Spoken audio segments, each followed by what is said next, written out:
kepada kita semua yang berkehendak baik untuk hadir di tempat ini guna mengikuti acara pembagian laporan capaian kompetensi SMA Negeri 1 Arah Timur tahun pelajaran 2022-2023. Saya ucapkan selamat pagi.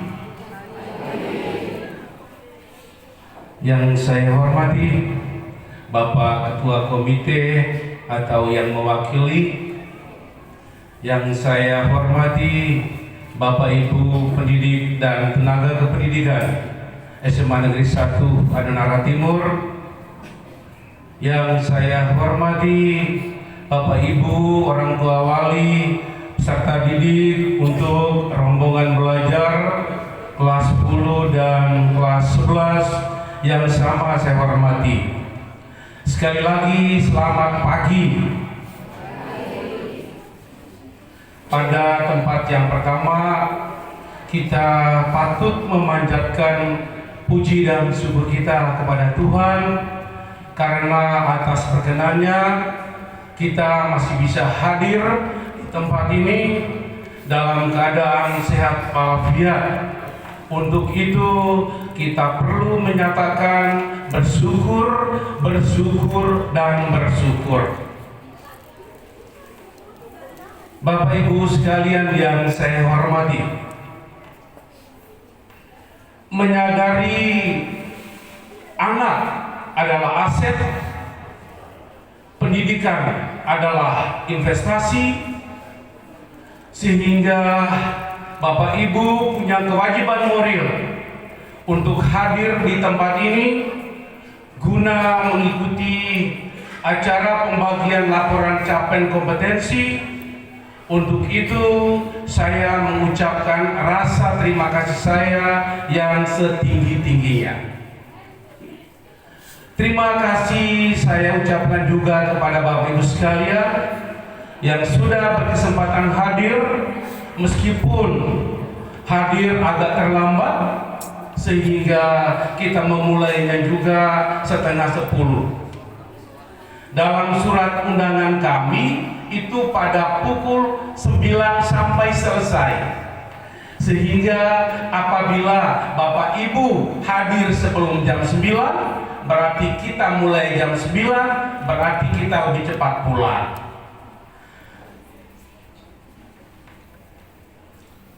Disiplin yang kami tanamkan kepada putra-putri Bapak Ibu di sini selalu kami junjung tinggi, karena apabila hari ini kita mulai dengan 9.30, berarti ini menjadi presiden untuk semester berikutnya.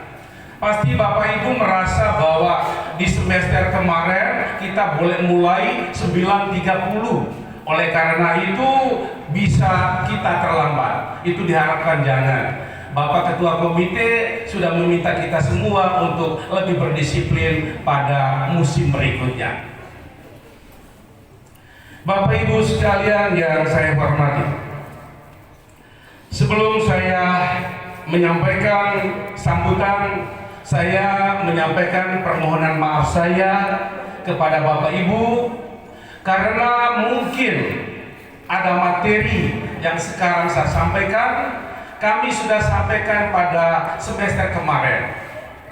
Namun kami memandang perlu untuk kami sampaikan kembali karena itu saling kait mengait dalam sebuah kegiatan pada 1 tahun pelajaran. Dan seperti biasa, pertama-tama kami menyampaikan yakni profil sekolah. Nama satuan pendidikan SMA Negeri 1 Adonara Timur, dibangun pada tahun 1997 dengan nomor pokok sekolah nasional 5030-1884, akreditasi A. Visi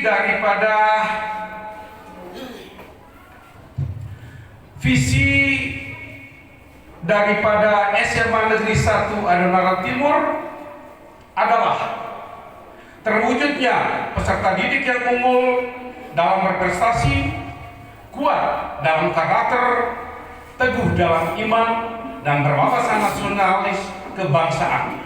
Itulah visi SMA Negeri 1 Adonara Timur. Berikutnya, elemen penting dalam sebuah lembaga pendidikan adalah jajaran pendidik dan tenaga kependidikan. Untuk diketahui kita semua, jumlah guru ASN dan non-ASN sebanyak 52, tenaga kependidikan 7, total tenaga pendidik dan kependidikan sebanyak 59 orang. Data peserta didik berdasarkan cut-off dana BOS pada tanggal 31 Agustus tahun 2023, jumlah peserta didik 930 orang. Dalam perjalanan, sebagian tidak bisa beradaptasi dengan sistem yang ada pada lembaga ini, sehingga di penghujung tahun pelajaran 2022-2023, jumlah peserta didik untuk kelas 12 sebanyak 254 dan kelas 10 dan kelas 11 sebanyak 605. Total 829. 254 sudah menamatkan studi kemarin, dan pada tahun pelajaran 2023-2024 Satuan Pendidikan SMA Negeri 1 Adonara Timur kembali merekrut peserta didik sebanyak 370 yang mengikuti tes kemarin, dan kami mengakomodir sebanyak 259, sehingga untuk calon peserta didik baru sebanyak 259 diakumulasikan dengan kelas 10 yang naik kelas 11 dan juga kelas 11 yang naik ke kelas 12, total menjadi 964. Jadi jumlah peserta didik untuk tahun pelajaran 2023-2024 sebanyak 964. Kemudian SAPRAS, sarana prasarana. Selama kami di pengungsian, ini pengungsian karena kami punya tempat yang sebenarnya adalah di Riang Bunga. Kami eksodus dari Riang Bunga sejak tanggal 15 Oktober tahun 2012, dan kami diakomodir pertama di Surya Mandala dan Paladia. Selanjutnya bulan Maret tahun 2013 atas dasar SK dari kepala daerah, dalam hal ini Bupati, kami menempati di 2 SD ini. 2 SD ini memang betul-betul berbaik hati untuk memberikan tumpangan kepada kami, sehingga mereka memberikan kami sejumlah 23 rombongan belajar. Dari 964, mereka akan menempati ruangan sebanyak 23. Kelas 10, 8 rombongan belajar dengan jumlah peserta didik 359. Kemudian kelas 11 dan kelas 12, kelas 11 8 rombongan belajar. Kemudian kelas 12 yang sekarang sebenarnya naik ke kelas 12 itu 8 rombongan belajar. Namun karena ketiadaan ruangan, terpaksa kelas 12 IS 1, 2, 3, dan 4 kami lebur menjadi 3 rombongan belajar, sehingga kelas 12 jadinya 7 rombongan belajar. Jadi 8, 8, 7. 964 akan menempati ruang belajar sebanyak 23. Kemudian sarana prasarana lain, kami memiliki sejumlah perangkat komputer, namun karena tidak ada prasarana sehingga sehingga terpaksa kami titip kami punya sarana itu di prasarananya SMP Paladia, ada di bawah, sehingga peralatan yang ada di bawah kami gunakan untuk meningkatkan kompetensi anak di bidang IT. Bapak Ibu orang tua yang saya hormati, pada dasarnya tujuan kurikulum pendidikan itu mencakup 4 kompetensi, yakni kompetensi sikap spiritual, kompetensi sikap sosial, kompetensi pengetahuan, dan kompetensi keterampilan. Dari keempat kompetensi yang ingin dicapai, ini dilakukan melalui proses pembelajaran, melalui kegiatan-kegiatan, baik kegiatan intrakurikuler, kokurikuler, dan kegiatan ekstrakurikuler. Kegiatan intrakurikuler, kami sekolah siang, tidak punya gedung, kami di pengungsian. Oleh karena itu, kami tunggu SD Impres Wewerang dan SDN Wewerang keluar dulu baru kami masuk. Kami apel pada pukul 12.15. Meskipun siang panas, tapi kami tetap apel untuk menanamkan nilai karakter, yaitu disiplin, manajemen waktu. Apel dari 12:04 sampai 12.30. Kemudian pembelajaran selama 7 jam kami akhiri pada pukul 16.50.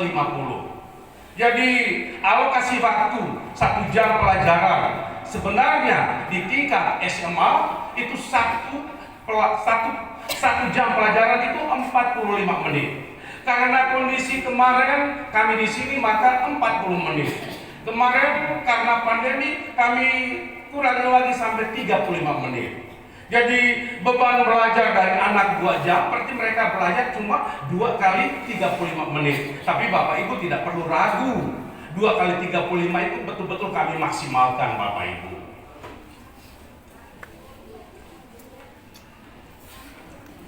Dalam kegiatan pembelajaran Bapak Ibu sekalian, itu Bapak Ibu mereka sudah mendesain pembelajaran sedemikian rupa sehingga selalu berorientasi kepada pembelajaran abad 21. Kira-kira orientasi pembelajaran abad 21 itu apa? Orientasi pembelajaran abad 21 itu orang kenal dengan 4C. 4C yang pertama itu anak-anak diharapkan kritis. Yang kedua, anak-anak diharapkan kreatif. Yang ketiga, anak-anak diharapkan bisa berkomunikasi. Yang keempat, anak-anak diharapkan bisa berkolaborasi. Itu kami namakan 4C.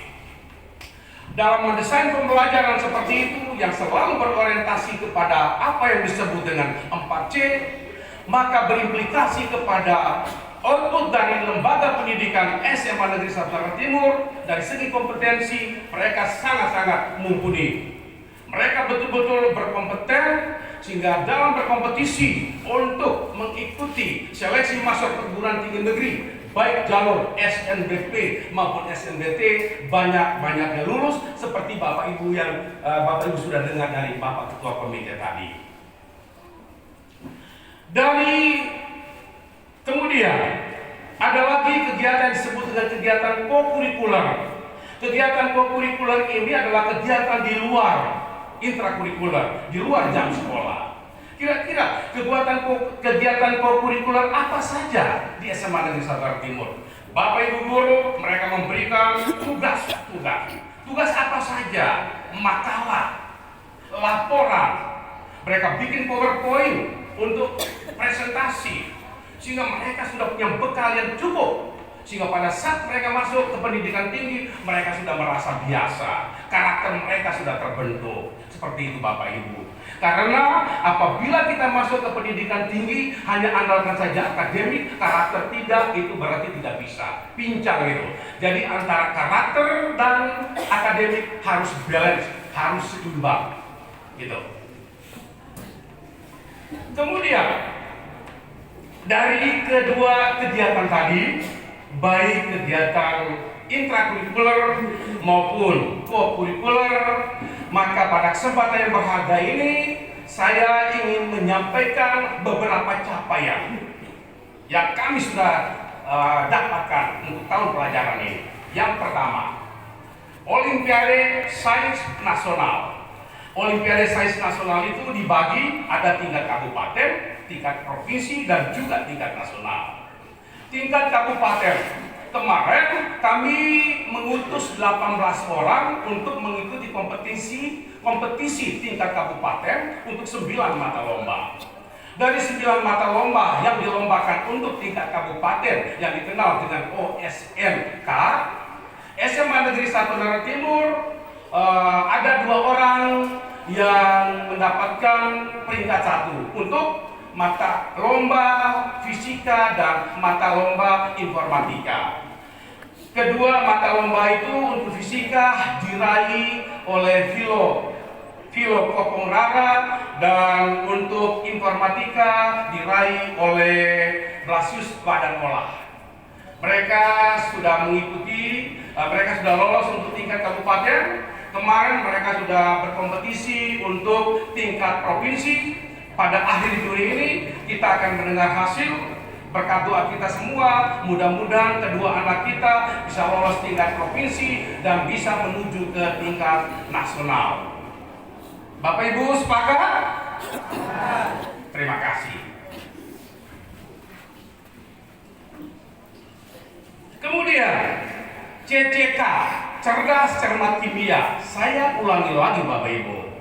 Cerdas cermat kimia yang diadakan di tingkat provinsi tahun 2023 kemarin, tahun 2023 kemarin, 2022 kemarin, SMA Negeri 1 Nara Timur menempati peringkat yang kedua. Peringkat pertama diraih oleh SMA Katolik Suradikara ND. Peringkat 2 SMA Negeri 1 Adonara Timur. Peringkat 3 SMA Katolik Giovanni. Dan peringkat yang keempat SMA Katolik Frater Mendao. Kita berada pada posisi yang kedua. Kemudian tahun ini di 2023 teman-teman pengampu mata pelajaran kimia sudah menyiapkan lagi 3 tim untuk berkompetisi lagi untuk tahun ini. Itu untuk CCK.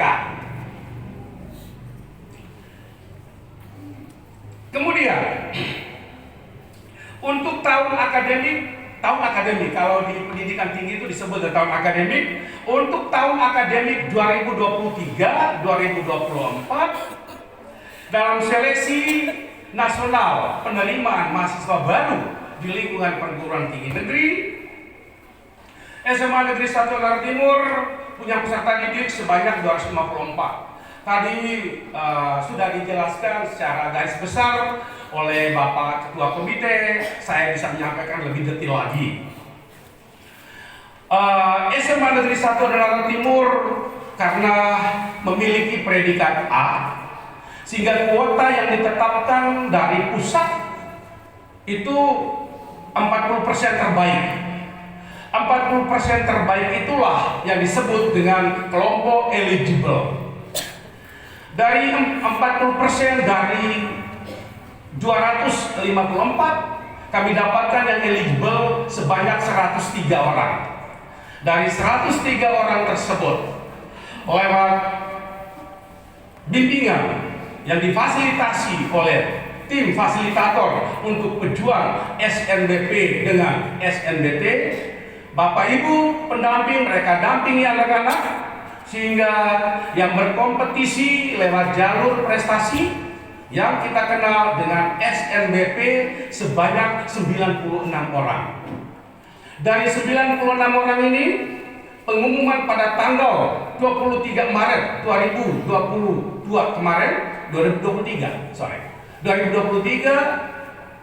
ada sebanyak 45 yang lolos. Dari 45 itu 30 di Undana, 15-nya di luar. 15-nya di luar itu 7 di Bali. 7 di Bali. Di Bali itu 5 di Udayana, 2 di Institut Seni Indonesia Denpasar. Kemudian 8-nya ada yang di Sulawesi, Ada yang di Sumatera, ada yang di Jawa, ada yang di Kalimantan, seperti yang sudah disampaikan tadi. Ibu Tasih punya anak juga ini, orang tua wali tidak lain. Dari 45 yang lolos di Bali, di Udayana itu yang dapat beasiswa KIP ada 2 orang. 2 orang yang dapat UKT 500.000. Kemudian 1 orang, kebetulan ibu email, guru SMA negeri punya anak yang lolos di antropologi budaya karena orang tuanya PNS, sehingga yang bersangkutan dikenakan UKT 2.500.000. Sehingga 5 orang di Udayana, 2 dapat KIP, 2 dapat UKT 500.000, kemudian 1 orang UKT-nya 2.500.000. Kemudian yang di Undana 30 orang yang lolos, 29 orang yang daftar pulang. Kemudian dalam verifikasi berkas untuk KIP kuliah, ternyata dari 29 orang, 21 yang dapat beasiswa KIP kuliah, 8 yang tidak. Sehingga seperti yang disampaikan tadi, bahwa untuk KIP kuliah Kabupaten Flores Timur, jalur prestasi cuma 31 orang. Sehingga 31 orang, 21-nya diborong oleh SMA Negeri 1 Barat Timur. Jadi 10 lainnya itu menyebar di beberapa sekolah. Termasuk ada 1 di SMA Negeri 1 Solor Barat. Kebetulan ibu kepala sekolahnya ada di sini. Ibu kepala sekolah SMA 1 Solor Barat kebetulan ada di sini. Ibu bisa berdiri. Nah, ini ibu kepala SMA 1 Solor Barat yang dulu di sini, Bapak Ibu. Dia punya anak ada sekolah di sini. Kemudian ada yang dapat di Mula Warman Samarinda, ada yang dapat di Universitas Negeri Surabaya, ada yang dapat di Universitas Negeri Malang, dan sebagian besar mereka mendapatkan beasiswa KIP kuliah. Kemudian ada lagi jalur nasional yang disebut dengan jalur tes, yang nomenklaturnya disebut dengan seleksi nasional berdasarkan tes. Kalau tahun kemarin disebut dengan SBMPTN, seleksi bersama masuk perguruan tinggi negeri. Nomenklatur itu diubah di tahun akademik 2023-2024, yakni menjadi SNBT, seleksi nasional berdasarkan tes. Yang mendaftar ada sebanyak 155 orang. Yang lulusan 2023 ada 144, alumni ada 11 orang. Sebanyak 155 orang yang sudah memiliki akun, yang sudah daftar untuk memilih prodi, tinggal tes. Namun pada saatnya tes hanya sekitar 120 orang yang pergi, sekitar 30-an yang tidak pergi. Dari sekitar 120 orang yang pergi, ternyata pengumuman kemarin di tanggal 20 Juni 2023 pada pukul 16, ternyata dari sekitar 120 orang itu ada 81 memang yang lulus. Bapak Ibu, kita tepuk tangan dulu. 81 orang memang yang lulus, sehingga diakumulasikan dengan SNBP tahun akademik 2023-2024. SMA Negeri 1 Nara Timur lulusan sebanyak 254, ada sebanyak 126 orang yang diserap di perguruan tinggi negeri, Bapak Ibu. Yang perlu digarisbawahi itu perguruan tinggi negeri. Mengapa ada memberikan penekanan di situ? Mengapa perguruan tinggi swasta juga sama? Oh, tidak sama, Bapak Ibu. Mengapa? Karena kompetisinya sangat kompetitif, Bapak Ibu. Seleksinya sangat-sangat selektif. Oleh karena itu, mereka bisa diterima. Itulah indikator kualitas pembelajaran di rumah pendidikan SMA Negeri 1 Nara Timur. Bahwa kursi yang disiapkan cuma sedikit, diminati oleh ribuan orang, tetapi putra-putri kita punya dari sini bisa berkompetisi untuk mendapatkan kursi. Itu luar biasa, dan itulah indikator kualitas pembelajaran yang ada di rumah pendidikan SMA Negeri 1 Nara Timur, Bapak Ibu. Kegiatan ekstrakurikuler sebagai wahana pengembangan minat dan bakat serta memperluas pengalaman dan wawasan serta membantu membentuk karakter, maka berbagai macam kegiatan ekstrakurikuler kami lakukan pada Rumah Pendidikan SMA Negeri 1 Jawa Timur. Yang pertama, pramuka. Pramuka adalah merupakan kegiatan ekstrakurikuler wajib yang diikuti oleh semua peserta didik. Dan untuk pramuka Gudeg 001, 002, 07 SMA Negeri 1 Jawa Timur luar biasa. Bapak Ibu juga pasti tahu. Kemudian kegiatan ekstrakurikuler berikutnya, yakni di bulan Oktober ada kegiatan yang disebut dengan Pekan Bulan Bahasa, Olahraga dan Seni yang dikenal dengan PB2OSN. Kegiatan itu secara rutin kami sudah tetapkan di dalam program kerja yang kami sudah cantumkan dalam kalender pendidikan. Kira-kira kegiatan PB2OSN itu apa saja? Pekan Bulan Bahasa, Olahraga dan Seni. Di sana ada perlombaan kebahasaan, ada perlombaan seni, ada perlombaan olahraga. Sehingga mereka di sana selama satu pekan mereka betul-betul mengekspresikan mereka punya kecerdasan. Itu baik kecerdasan musikal, kecerdasan jasmani, kinestetik, kecerdasan visual, melukis, kemudian kecerdasan visual lainnya yaitu fashion show dan kegiatan-kegiatan lainnya, yang mana itu betul-betul mempertajam mereka punya kompetensi di bidang non akademik. Itu di Pekan Bulan Bahasa, Olahraga dan Seni. Dan kegiatan itu kami biasa gunakan lapangan kebun raya dalam acara pembukaan spektakuler. Itu Bapak Ibu. Kemudian biasanya di akhir semester kami ada kegiatan yang disebut dengan kegiatan pengembangan diri. Kegiatan pengembangan diri ini bermanfaat untuk mempertajam mereka punya kompetensi di bidang public speaking. Jadi anak-anak yang mungkin merasa kurang percaya diri berbicara di depan umum, kami pertajam lewat kegiatan selama 2 hari yang kami namakan kegiatan pengembangan diri. Kemudian kegiatan ekstrakurikuler lainnya Bapak Ibu, kegiatan kerohanian. Kegiatan kerohanian antara lain ada kegiatan retret bagi yang beragama Katolik, khusus untuk anak kelas 12 sebelum mereka memasuki ujian sekolah. Kami biasanya kegiatan itu berlangsung di Rumah Saron Sandomingo, Bina Saron.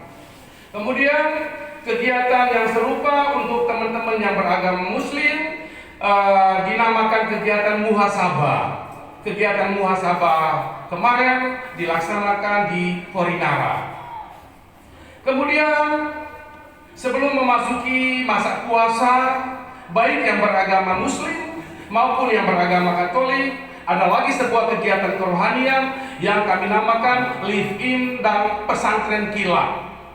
Kemarin kami mengadakan live in di Kecamatan Bitihama, Desa Batololong. Sementara kegiatan pesantren kilat mereka adakan di sekolah. Itu kegiatan kerohanian untuk live in dan juga pesantren kilat.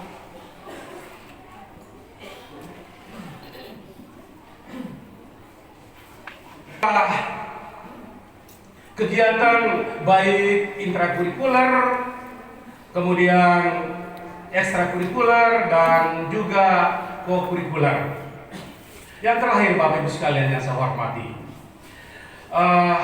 Bapak Ibu mio ke taiki radi, tapi kami berbatu meladi. Oleh karena itu kita semua punya kewajiban moral untuk bergandengan tangan, bekerja sama untuk mempersiapkan masa depan mereka. Dalam sambutan awal saat tadi saya sudah sampaikan, mereka ini adalah aset. Pendidikan adalah investasi. Oleh karena itu kita diharapkan berupaya untuk bisa memutuskan mata rantai kemiskinan antar generasi melalui pendidikan. Oleh karena itu, dimohon kerjasama dari sekolah dengan Bapak Ibu orang tua wali. Untuk itu, ada 1-2 hal yang ingin saya sampaikan. Yang pertama, selalu memperhatikan mereka di rumah. Pada saat mereka keluar dari rumah, mereka sudah dalam keadaan rapi atau tidak. Karena kalau mereka tidak rapi, datang sampai di sekolah, berarti mereka melanggar aturan. Kami punya tata tertib yang kami namakan Panglima Tertinggi untuk membentuk karakter mereka, sehingga ada beberapa item pelanggaran. Apabila mereka melanggar, maka mereka akan dikenakan skor pelanggaran. Namun, saya boleh katakan di hadapan Bapak Ibu orang tua bahwa untuk tata tertib di lembaga pendidikan SMA Negeri 1 Arah Timur sudah membudaya. Kami tidak perlu lagi keluarkan energi banyak untuk menegur, mengingatkan. Sudah tidak ada lagi energi banyak yang dikeluarkan karena tertib yang sudah membudaya. Mereka posisi rapi dari rumah, kemudian sampai pulang sekolah juga tetap rapi, tetap sisi baju. Bapak Ibu, lihat mereka rapi dari rumah sampai rapi dari rumah ke sekolah, dari sekolah sampai di rumah, mereka rapi atau tidak Bapak Ibu? Mereka punya penampakan, mereka punya penampilan bagus atau tidak Bapak Ibu? Bagus, dan itu susah dicari di tempat lain kecuali di sini. Kepada Bapak Ibu orang tua wali atas kekurangan dan keterbatasan dalam pelayanan kami kepada putra putri Bapak Ibu orang tua selama 1 tahun atau 2 semester ini. Perjalanan pendidikan di lembaga ini, sekali lagi saya selaku kepala sekolah atas nama teman-teman tenaga pendidikan dan tenaga pendidik, sekali lagi kami menyampaikan permohonan maaf. Demikian sambutan saya menyampaikan terima kasih atas seluruh perhatian dan selamat siang untuk kita semua.